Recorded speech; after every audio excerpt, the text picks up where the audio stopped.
Welcome, everyone. This is the first of what we hope to be many webinars on business storytelling. I'm your co-host, Barbara Roach, and I'm happy to introduce my partner in crime, Charlotte, who's also on the line. Thanks, Barbara, and to all of you joining us as we are moving forward. Welcome to the webinar. There are many people on the line from Boston to Florida to California to Washington State. We are delighted by the great response to this offering, and we're looking forward to sharing information and insights that will inspire your business storytelling and help you build your organization's storytelling fluency. Thank you, Charlotte. Now, before we go any further, let me just explain the chat feature of WebEx for those of you who are just joining. Sorry for those of you who went through it once already, but we want to have you use it later on.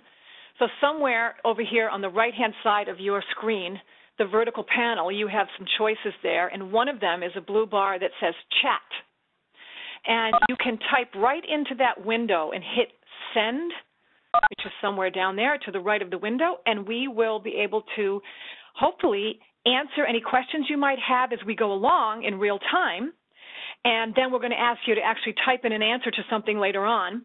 If we run out of time and we don't get to all the questions, just know that we will get you an answer via email afterwards because we do honor questions as best we can.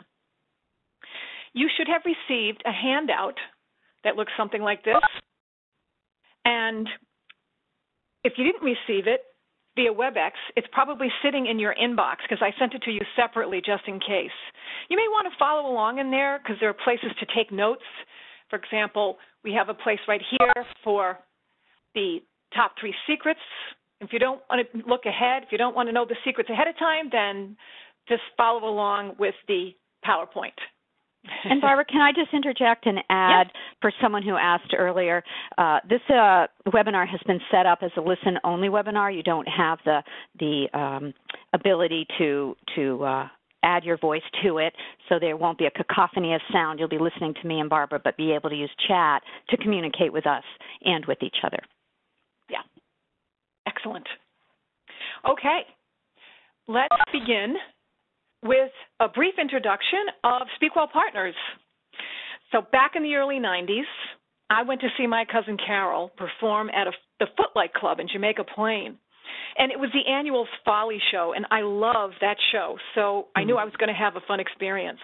Now, at some point in the show, Carol came out on stage to sing a duet with a woman that I didn't recognize but instantly realized was a great singer and performer. She and my cousin sang and danced to a song called I Want It All. They were sassy and funny and full of energy. Well, as you can imagine, that other performer was Charlotte. Now, it was during that show that I decided I wanted to perform with them. Shortly thereafter, we created a very short-lived trio called CBC. And there we are. There's proof that we actually did that. Now, don't bother Googling CBC because you will not find any of our songs or performances. They just never made the airwaves. However, Charlotte and I knew we were onto something, and over the course of the next several years, we formed a coaching and consulting partnership to help individuals become better speakers, presenters, and leaders. We now help individuals and teams find the clarity and conviction to deliver great presentations, and this, it turns out, is a much more successful endeavor than the girl band ever was. That's right. You want to add anything, Charlotte? Just to say to all of you that just joined us, you've missed the story of our founding, but we were in a girl band, Barbara and I, and this photo here definitely was the highlight of that venture, so that's all you've really missed so far. But to the business at hand, there are 2 fundamental issues that Barbara and I deal with repeatedly with our clients. The first is addressing the level of public speaking fear and anxiety that even the most seasoned speaker experiences. And I'm going to talk about this a little bit more later. And the second is the mantra that we intone over and over again to our clients to just tell the story. And this mantra applies to every client regardless of the topic, from the chemist presenting her tetracycline discovery process to our MIT students at TEDx talking about extracting energy from nuclear waste.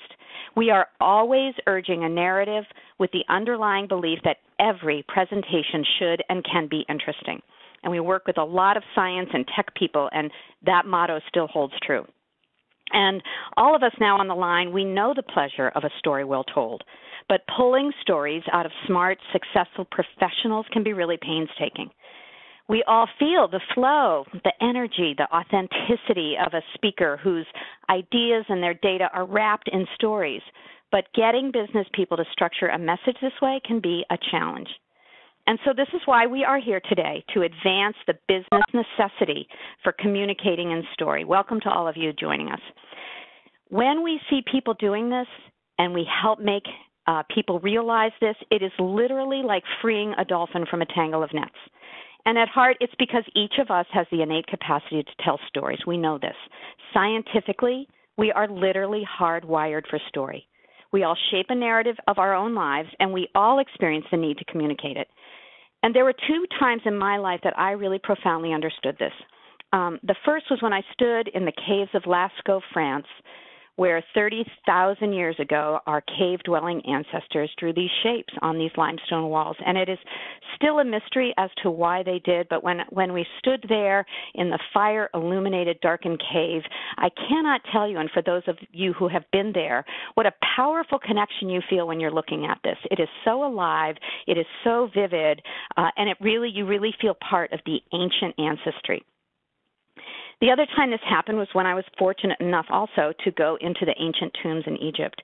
And when you go down into these tombs and this colorful, layered, human, animal documentation of life and religious belief, it jumps off the wall, it speaks without words, and it is incredibly alive 3,000 years later.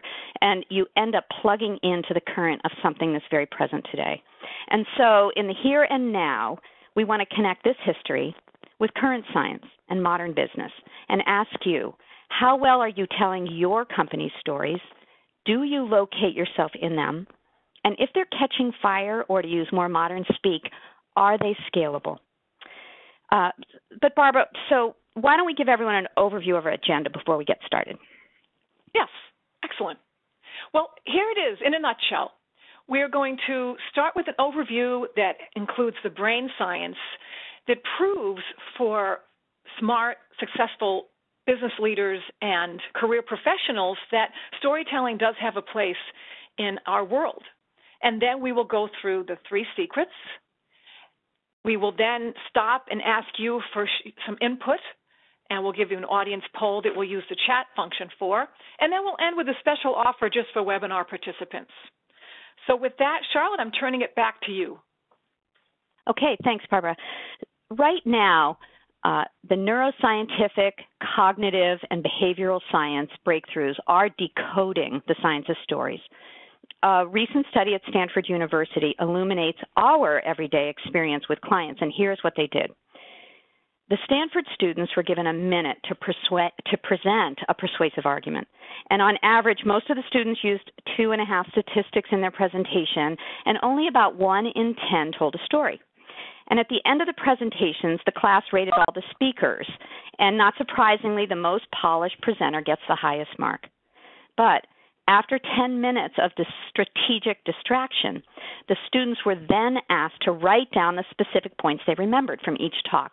And here is where the results get really interesting. Only 5% of students remembered any statistics, while 63% of them remembered stories. This is potent, and it underscores what this quote says. Stories are remembered up to 22 times more than facts alone.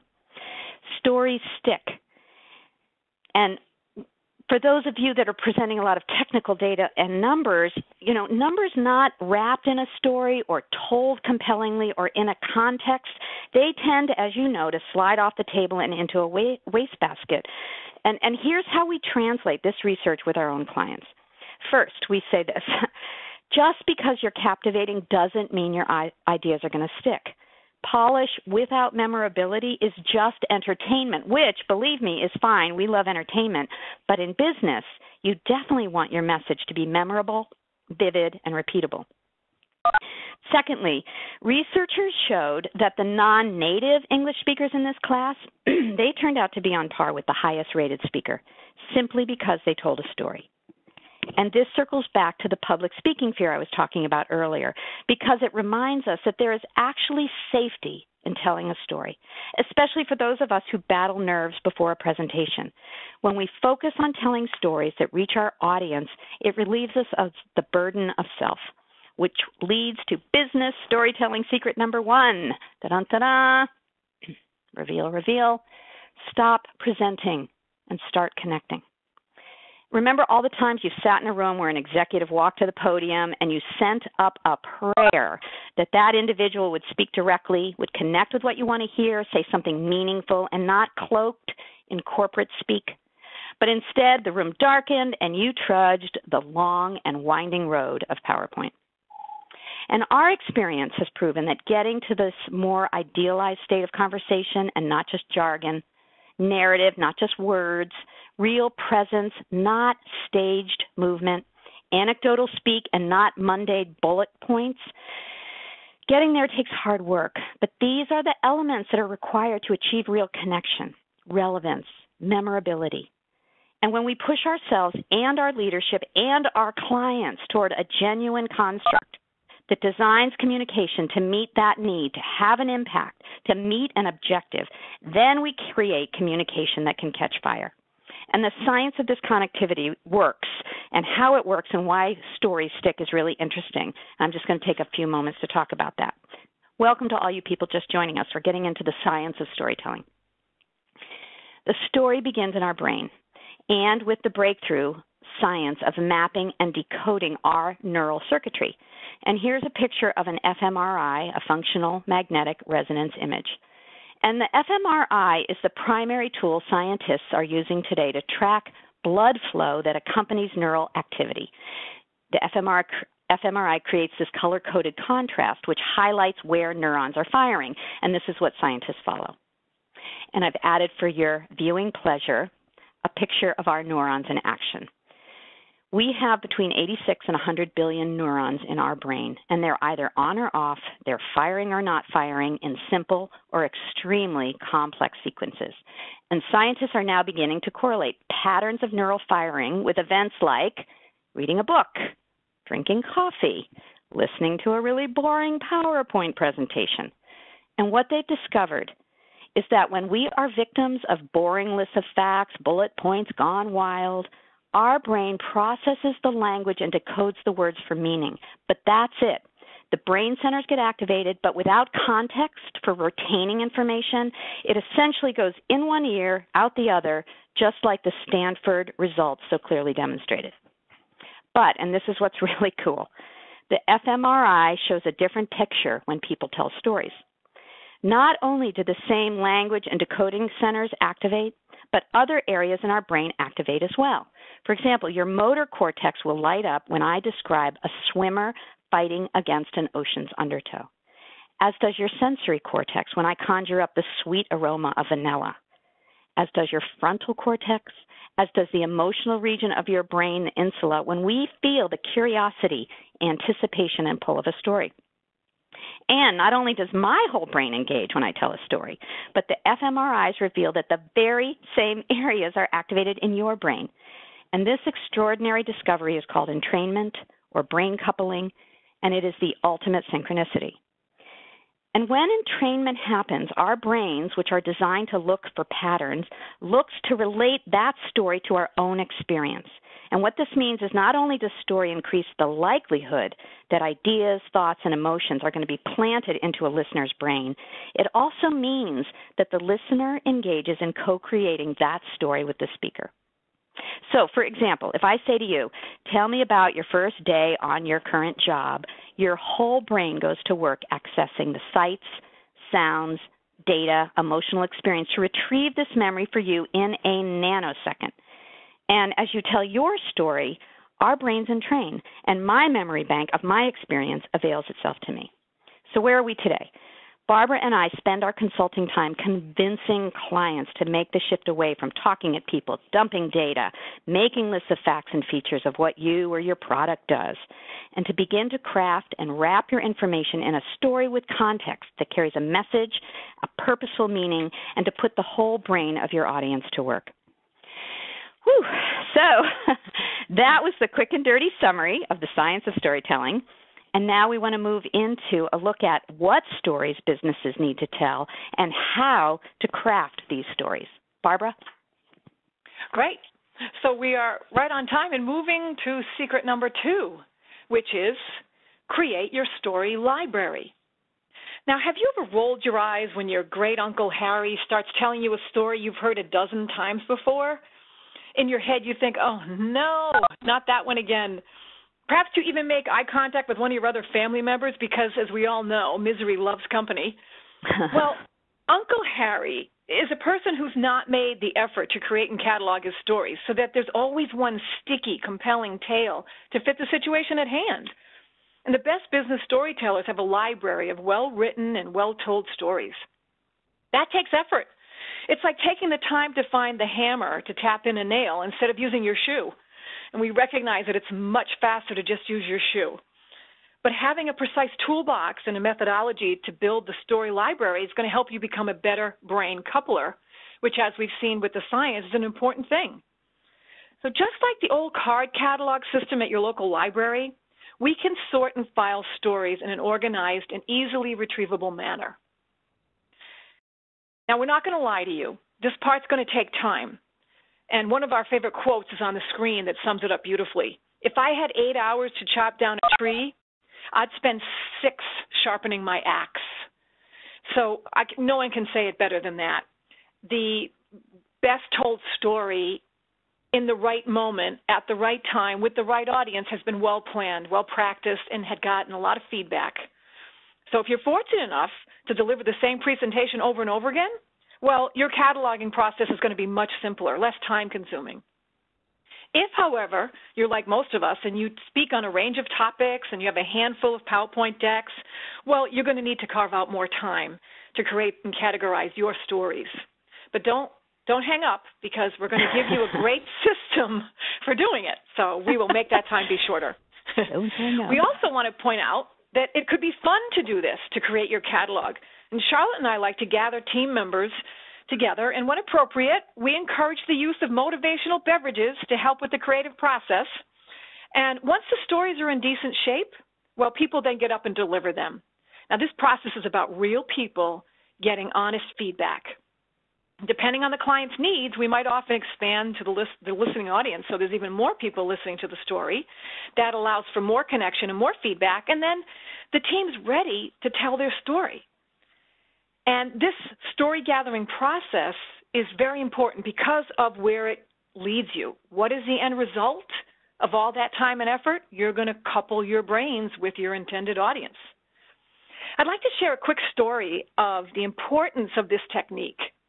Now, my sister Kathy is taking a writing course this summer, and as part of the third assignment, participants were paired up and were asked to swap assignments so they could get peer reviewed. She happened to get paired up with an interior designer who not only shared the writing assignment, but also shared with Kathy a link to her YouTube marketing video where she tries to sell her interior design services.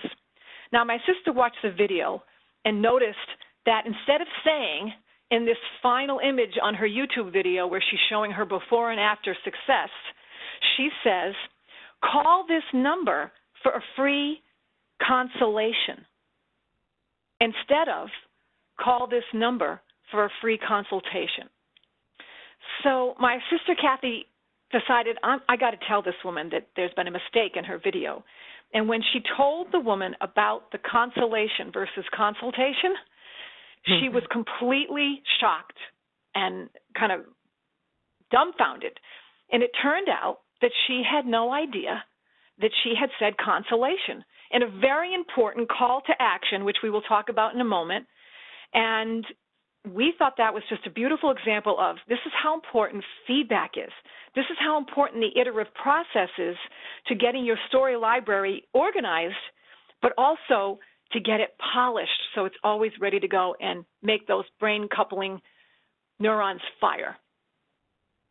Now, the types of stories that you are going to want to tell, well, there could be any number of them, and it depends on where you're at in your career, who your audiences are, and what it is you're trying to impart. So it's an art and a science, and there's no shortage of ways to catalog them. So we decide to say, how many slices do you need of all the things you do? That's the first question. And then, of course, that means you know how many audiences you have, how many products or services you're trying to share. And then again, how do you adapt your content for a board presentation versus, let's say, a town hall meeting? And because we only have an hour, we're simply going to mention that audience analysis is an important element to business storytelling. Once you understand your audience's needs, you're going to be both effective and efficient with your time in categorizing your stories. So we'd like to give you a shot at this. We think will be much easier for you to start categorizing. And here are just a few ways that you might have seen or already tried to slice and dice the tomato. The first one is the 5 W's, so who, where, what, why, when. And the next possible cut at it could be the fun, poignant, scary, silly, or eureka stories. And then another one is past, present, and future, which I believe every organization and every business professional probably needs at some point. And that's all well and good. But for our purposes, we're focused on business storytelling that leads to you achieving your results. So we'd like to suggest a set of story buckets that your organization could start filling up and uploading those stories to your shared drive, because we all know we love to use the shared drive. You want to start us off, Charlotte? Yes, of course. I'd be happy to. First and foremost, we believe that the founder's story is the most essential story you have to get down. And this can cover a lot of ground for your organization. You can use it to onboard new employees, to establish credibility with a prospective client, and to remind your team members of the legacy that they are a part of. Barbara told our founder's story when we introduced ourselves, and for those of you who missed it, you missed our girl band story. But founder stories are essentially about trust and purpose and answer the who am I question, which speaks to credibility and trust, and the why am I here and what's my purpose question. And the best founder story are easily told, they're memorable, and they provide a backbone for the organization. And one of our favorite stories belongs to Richard Branson. If you've heard it, hang in there, and how he started Virgin Airlines. It's fascinating. So it was the 1970s. Richard Branson was in his mid-20s, and he was in love. He was flying to meet a woman in the Virgin Islands, and his flight got canceled for mechanical or maintenance reasons, but he was really determined. So he chartered a private plane, and because he couldn't afford it himself, he found a chalkboard and wrote Virgin Airlines, $29 on it. He walked around the terminal and proceeded to sell the seats, all the seats, to all the other stranded passengers. And this is Virgin Airlines' founder story. And it's such a great story because we relate so deeply to this motivation. Most of us have experienced that desperate need to get to the one we love. The who am I aspect of Branson's story really resonates. And with sort of necessity being the mother of invention here, Branson uncovered a market and harnessed his purpose with a consumer need. So there is a founder story in every one of your companies. And so I ask you, do you know it? Do you tell it? It's the first and most fundamental story your company has to organize. Next, Barbara. Category 2, or bucket 2, is the vision story. Now, vision stories help your team and your clients answer questions like, why would people want to join our team? Or why should we work harder in a recession? Or why does this product need to exist? Or, as one of our recent clients asked, why should the board give me $40 million to expand the company? Now, if that's a person who needs a story, yeah, I think so. The purpose of vision stories is to inspire others to act, to keep the listener focused on the ultimate goal, and to help in times of difficulty or stress. So the vision story answers the WIIFM, or what's in it for me question. And it should always answer why. Now, vision stories can be either aspirational or in some cases, maybe you can appreciate this, they can be eye-rolling, groan-inducing. But we feel strongly that every organization needs to find ways to make their people and organization's goals feel essential. And I remember working for an organization back in Boston whose founder always told the same story of how he found his CEO to run the startup phase of this brand new company. And every time he told the story, the central message was this: the CEO turned out to be, quote unquote, a gift from God. And if he had not found that particular person to run the startup, the company wouldn't exist today. Now, as staff members of this organization, whenever we sensed this story coming, one of us would invariably turn and mumble, "Oh, God, here it comes, the gift from God story." But the truth is, in our heart of hearts, we were all grateful that the CEO was so skilled and was successful in growing the organization. And in the end, even with the groan-inducing part of it, we had to somewhat smile. And, of course, we were grateful for the fact that we all had this great work to do. So no matter what type of vision story you have, even if it does get a little schmaltzy, let's figure out how to tell it instead of just sharing facts. And repeat it, I think the point there, Barbara, too, is like that story needs to get repeated. It's not just a one-time thing once a year at one event. These stories need to be repeatable is sort of what we said earlier on. So our next category that we want to talk about for your library of stories that you've got to start curating is what we call the sales and pitch story. And we all know in today's economy, you don't need the title sales or marketing in your job title to know that we're all in sales. And whether you're landing a big contract, the next promotion, getting approval for a hiring plan, proposing to a significant other, a successful pitch story really makes the listener want to buy what you're selling. And a great pitch answers the why should I question succinctly and purposefully. And the MIT student entrepreneurs that I talked about before demonstrated this concept beautifully. Their pitch to the audience was, why should we live with millennia of radioactive waste hazard when we've created technology to reduce that waste by 90% by putting unused uranium to work creating energy?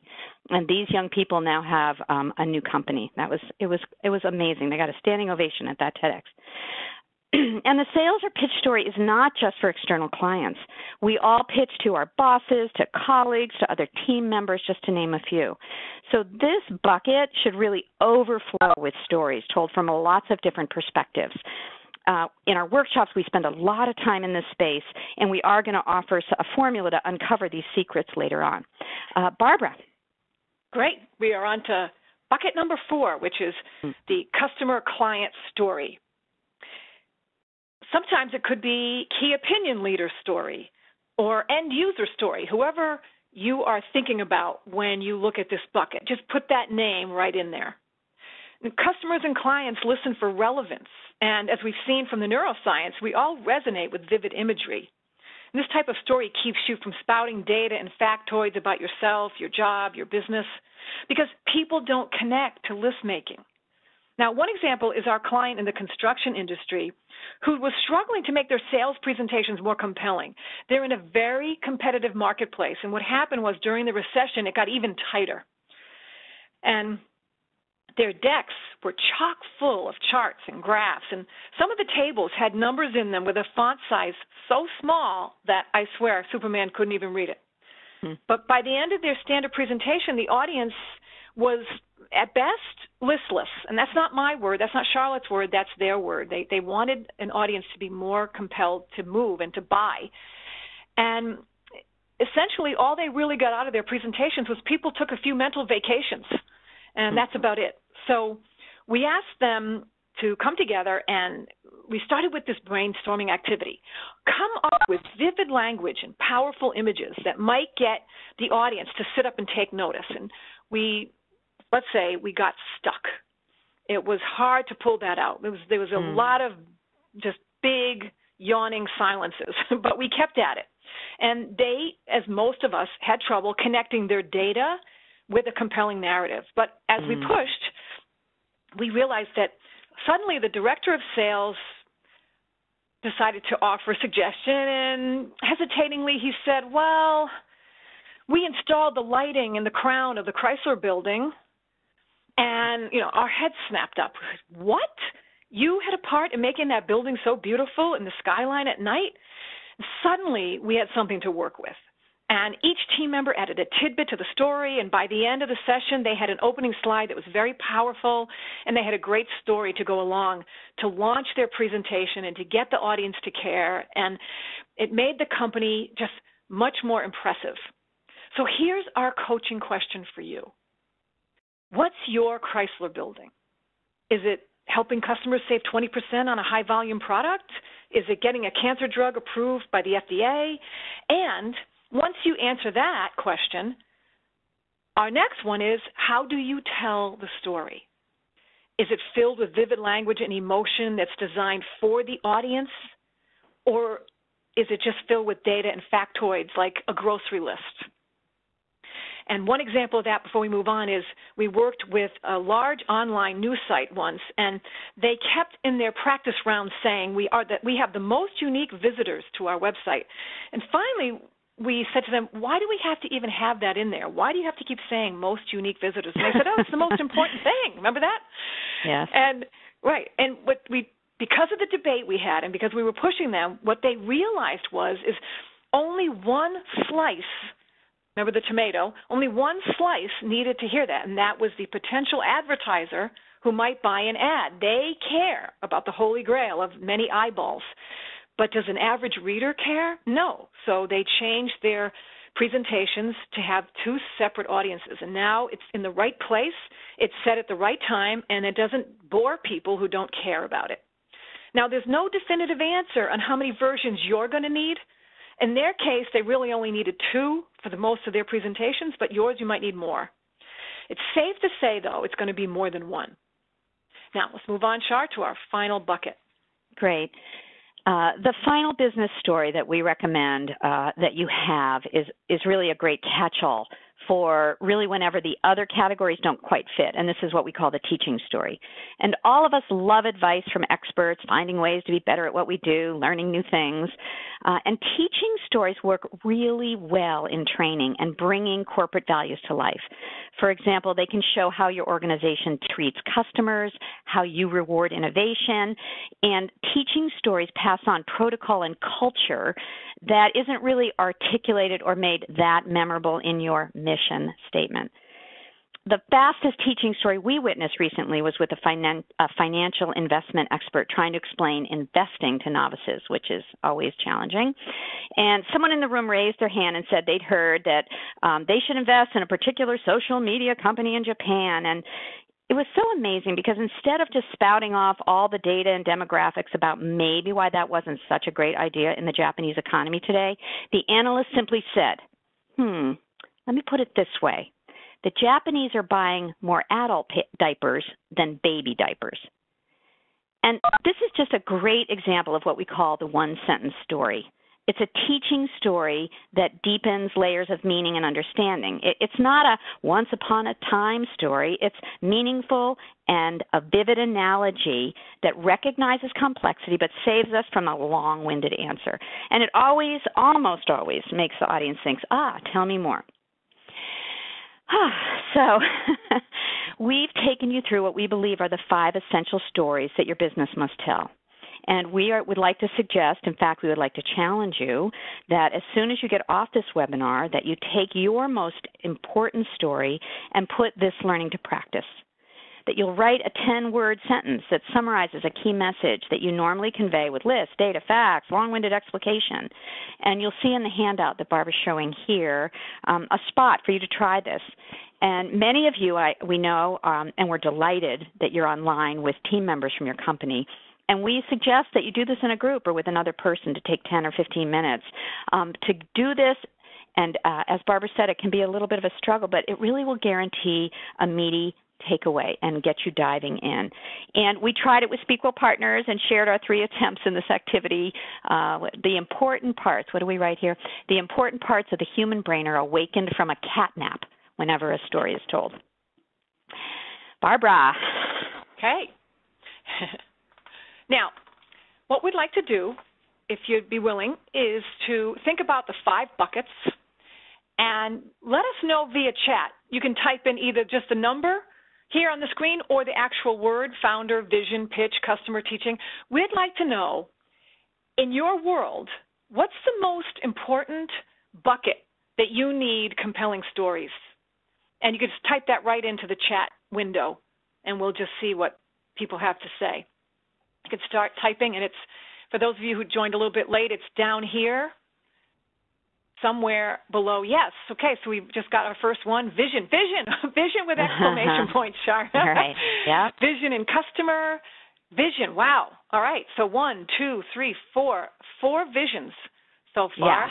It's a tie between vision, story, and customer. Okay, we're getting a And that's no surprise. So, as we were saying, the vision story is where we spend a lot of time, and it's really hard because we have to step out of our own framework, and this is where feedback is really important, and we see things so through the lens of our eyes, it's very hard to get a perspective of how to tell your vision. So that just makes a lot of sense to me, that that's the place where people really have the need right now, and that's what we do all the time, and that makes a lot of sense.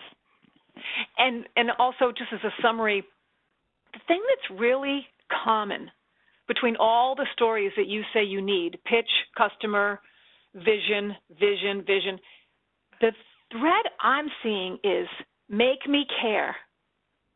Give me a reason to care. And it could be to buy your product. It could be to hire you. It could be to invest my effort into my job.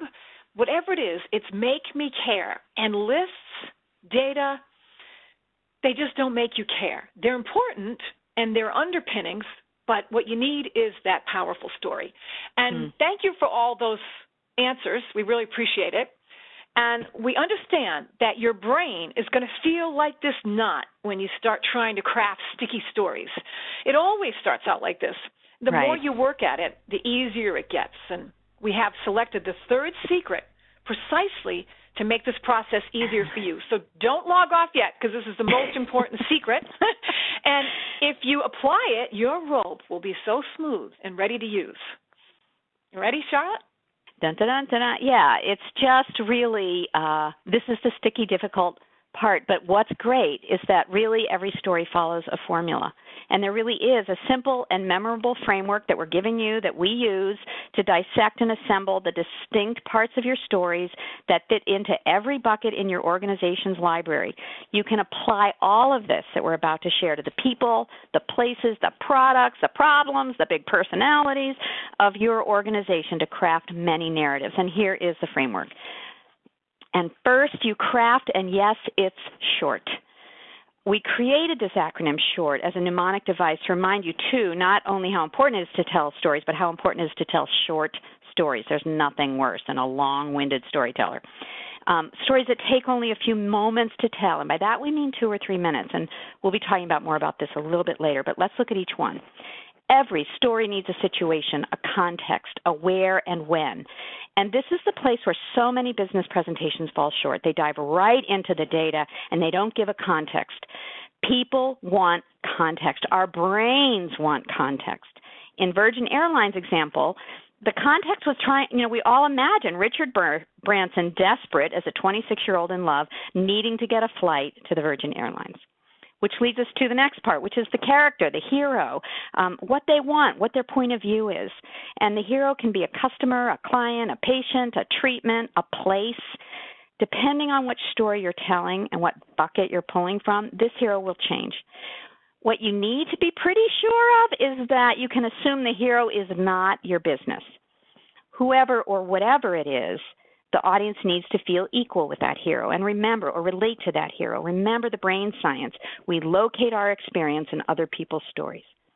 So from my vantage point, to go back to those MIT students, they were the heroes because they were these forward-thinking, young, dynamic, incredibly smart people solving the problems of not only our environment but our energy. But when we worked with them, the students made the audience and the needs of the earth the hero of the story. So it's a good example of how you can kind of shift and craft who the hero is. Every story needs obstacles. This is the beating heart of every story that's ever told.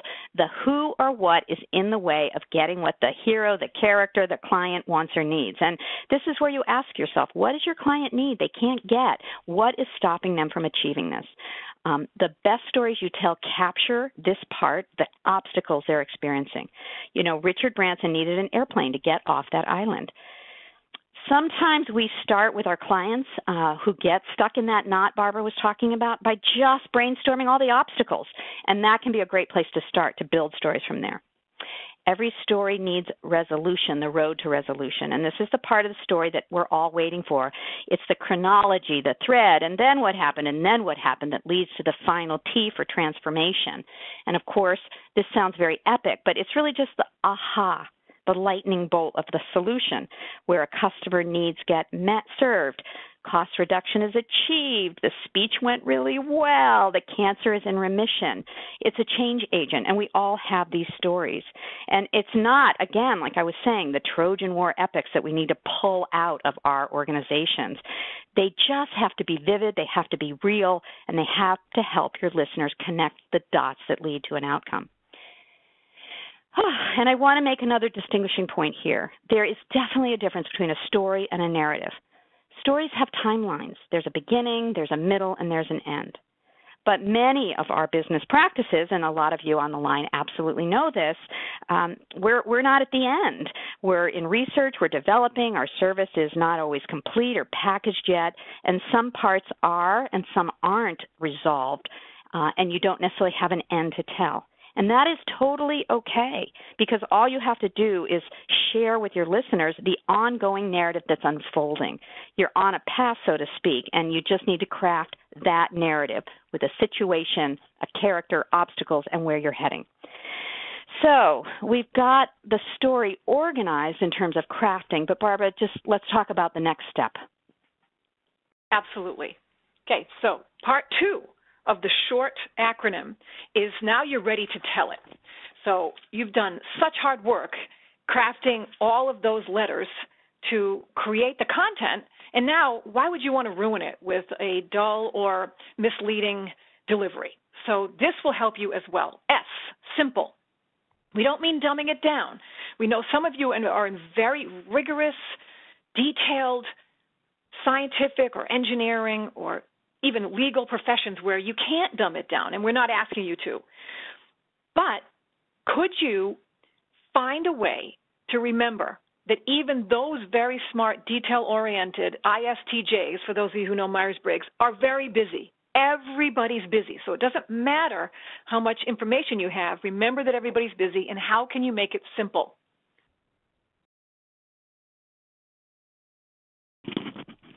Barbara? 1 minute. Yeah, 1 minute. I am just getting a message that somebody was having trouble, and I thought it had knocked me off, but we're good. Okay. Okay. H Keep it is simple. for honest. Yes, H is for honest. So we're going to – sometimes we know that presenters can get caught up in putting their best foot forward, and they sometimes can risk sounding like they walk on water because everything's the best, the most. And audiences appreciate honesty. They don't want the superlatives. So we learn this lesson every 4 years, if you ask me, when we watch presidential candidates plummet in the polls because they were dishonest. Next is O for outward. In other words, it's not about you or your product or your company. It's about your audience. So how can you keep an outward focus? If you do that, you will always find the right story to tell, just like the hammer instead of the shoe. R, real. Nothing sets our BS meter off faster than a presenter trying to fake their way through a presentation. Be yourself, and you're going to connect. Now, that's not true. Correction. Be your best self, not your Wednesday morning, I haven't had coffee self. And then lastly, T, texture. So what can you add to make it sizzle? Word choice is a great way to start. It's a storyteller's best friend, and there are actually week-long seminars just on this skill. So if you add imagery and interest to your story, get beyond the facts, your audience will stay till the end. So, tell me a story and our brains are in sync, says Yuri Hassan, one of today's leaders in the study of the brain. And the beauty of storytelling is that it is a shared experience. This two-way process benefits the teller, you're planting ideas, motivations, and the listener. You're gaining insights from your own experience.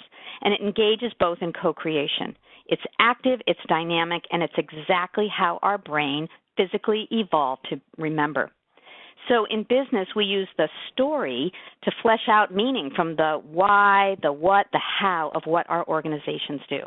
And as we come around this last lap in the webinar, the final note around this is you cannot forget when you tell your stories or doing your presentations a call to action in the story construct. If in business your purpose, which most of ours is to influence, to inform, to persuade, to sell, you can't forget to tell the listeners what they need to do next. And you want to use vivid and compelling imagery and language to do this, like this great sign Barbara found, that if, for those of you who live in winter seasons, you were skating on a favorite pond somewhere in February and you saw this sign, you would definitely skate right back to solid ground. So we've condensed a lot of information and the frameworks that we use in our workshops to catalyze your business strategy and to enable you to begin actively, practically crafting and revising your own business presentations as soon as you log off. So can we just summarize, Barbara? Yes. Let's get this all in a nutshell. Secret number 1, stop presenting, start connecting. Right. If you make connecting with your audience your priority, you will be memorable if you tell a purposeful story that illuminates a message. We are hardwired for story. And secret number 2, create your story library. And the takeaway here is that your company does have many points of view that has to be addressed to meet many different needs and listeners, and you absolutely can start curating a library of stories for each of those needs. And if you see it like a library with a lot of short stories, it's a great way to get started. And secret number 3. That was supposed to be exclamation. Use the story formula. It's just like using your GPS, or if you're old school like me, a map. This framework helps you uncover rich source material, and you can use this to advance your strategy, your marketing, your training, your selling, your communicating. And just again to reiterate, this is not a walking around saying once upon a time formula. It can have many varieties, many ways, and as we've shown, it can be just a single sentence. Right. And we know that what you're really being asked to do here is start from that list and stack of information and all the things that clients say to us, and we're going to quote the most common response we get is, but that has to be in there, but we have to say that, but we have to share that. So it looks like this.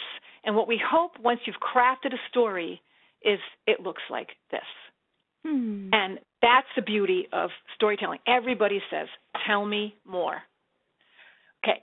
Now, possibly, we hope, you're a little jazzed up about creating compelling business stories. So here's our special offer to you.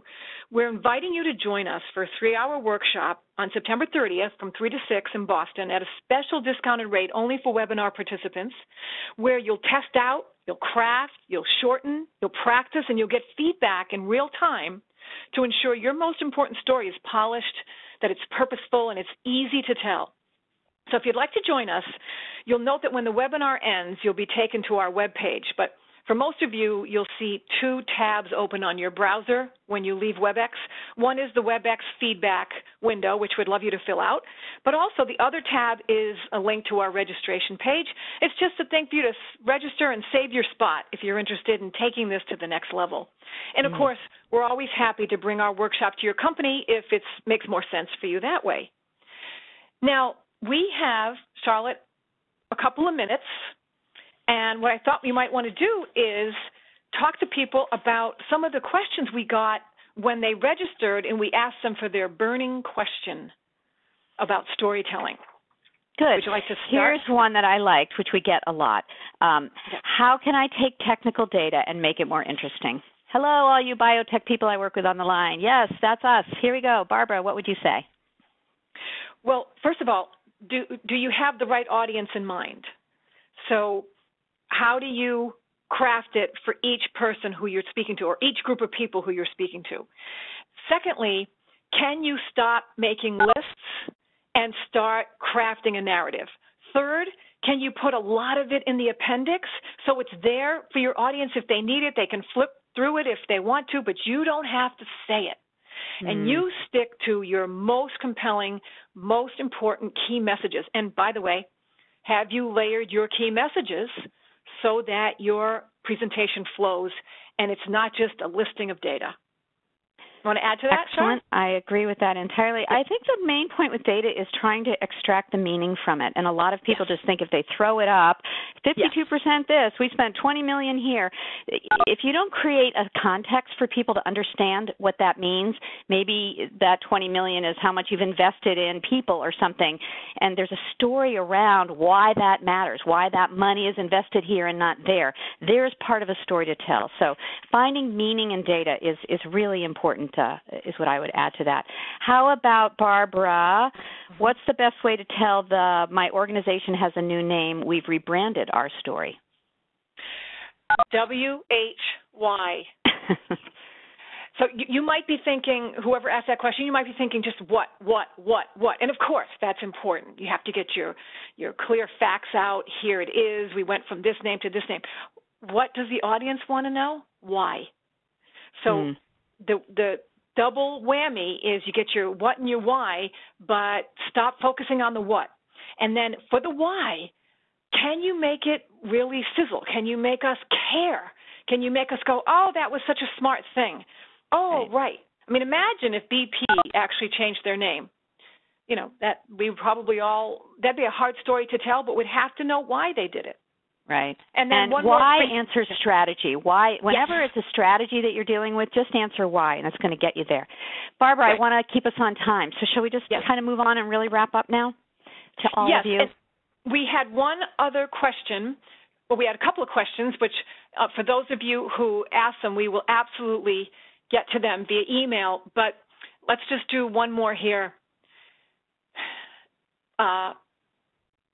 What are your thoughts using props as part of your storytelling versus using data and numbers? I'll start, Charlotte, and then you can follow up. We love props. We love them. And if they fit, so it's not just that you like it, is it going to fit your audience? So, for example, if you have a full audience of data-based, real specific, I like the facts kind of audience, you may go a different direction. But if you really want your audience to resonate with you, props can be great. You want to add to that? I do. A prop is not a crutch. So a prop is for your audience, and sometimes what happens is, we're holding the book or we have the microphone or whatever we're using, the cane, to demonstrate some point. What ends up happening is it's really to be used for the purpose of illustrating something, making something come alive, but it tends, as we all know, if we're holding something, it can turn into a crutch, and that can become a huge distraction. So be sure you distinguish between props and crutches. And I just want to say thank you to one of the participants who said this needs to be marketed to every nonprofit in Boston. That was very nice of you to say. And because go ahead. Go ahead. No. Because we know that the best thing to do is to end early. Right. So, and Charlotte, take it away. Yeah, we definitely would love to hear from you with any questions or comments. We are going to get back to you with all the questions we got that we couldn't answer. And we definitely appreciate you taking a moment at the end to offer us your feedback about this webinar and future webinars that you might like to see. Barbara and I, as you can tell, are just passionate about the why, the what, and the how of stories in business. And you can start by using this framework today. You can advance your individual and organizational communication mastery. And, this is definitely a try this at home instruction kit. So use the handout we've provided. There's wonderful resources. There's a great bibliography. You can get more information. Start telling purposeful, masterful stories. Thank you so much for me. Barbara, your last statement? Well, you now are able to impress all your friends and family with all the nerdy brain science you learned today. So there's a perk there. And that, by the way, was free of charge. And we just want to say we hope your next presentation, where you've added a compelling story, really grabs your audience, helps you connect, and is very memorable. And all the best to you, and we hope to hear from you soon.